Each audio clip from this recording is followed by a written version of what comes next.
In this video, we will be discussing the NSMutableString class. NSMutableString is the Objective-C class for working with mutable strings. Mutable means that we are able to modify them after they have been created. The NSMutableString class is a subclass of NSString. It only has a few methods of its own, which add the mutable functionality.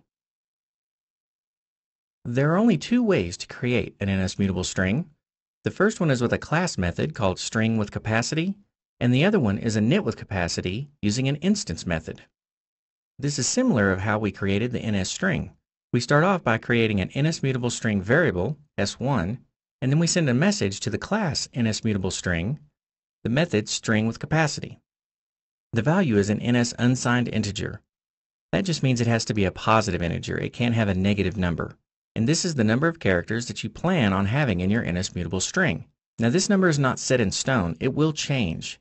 You can create an NSMutableString and give it 10 characters to start off with, but then you could add 10 more to it or 100 more. It doesn't really matter. It's just a hint to the compiler to know how much memory to allocate for this particular string.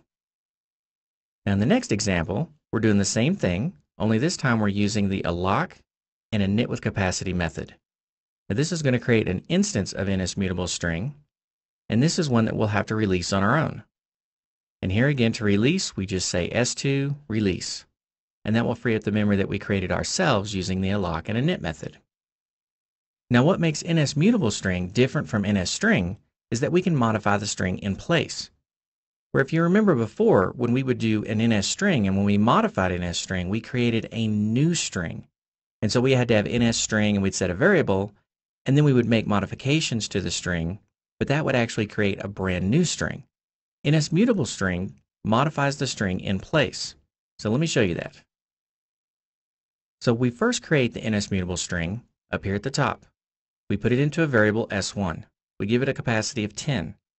Down here we're going to say S1, so we send the message to the mutable string, and the message that we're sending is append format. Here we're going to use the format specifier, the %@ symbol. So this is a placeholder, and in the placeholder, the word hello will go. So when we get done with this, it'll say hello, Objective-C. In the log statement, we're using the %@ symbol, and we're just going to give it S1. And like I said, the difference here is that we're not creating a new string from this, we're actually changing the string itself. Let's go ahead and run this with Command R and see the results.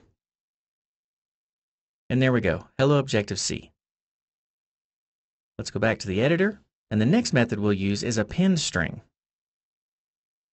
Append string will simply take the string that we start with, S1, which is hello Objective-C, and it will append to the end of that, glad to be here. Let's go ahead and run this. Command R, and we can see that our second string down here, hello Objective-C, glad to be here. Go back to the editor. Next we'll demonstrate removing characters from a string.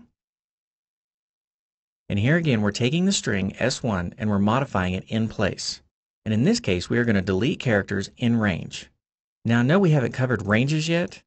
That will be covered in a later video, but we have to make a range here for this method to work.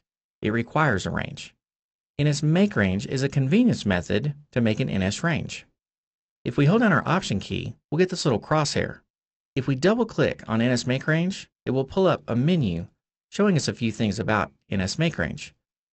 The first we can see is that it returns an NSRange. The first parameter to this is an NS unsigned integer, and that's the location. The second is the same thing, an NS unsigned integer, and it's the length. So if we come back down and look at how we're creating our NSMakeRange, we're taking S1 and getting its length, so we're getting the full length of the string, and we're subtracting 6 from that. And the result of this calculation is the location. That's the beginning, the starting point from where this delete characters in range will begin. The second parameter is the length, and that says we're going to use 6 characters. So we're going to go back 6 from the end of the line, and then we're going to delete from there to the end of the line. So 6 characters. So let's go ahead and run this. Command R. And when we get done, we can see that everything after B is gone. We deleted it right off the end of the line. Let's go back to the editor. And next up is insert string at index.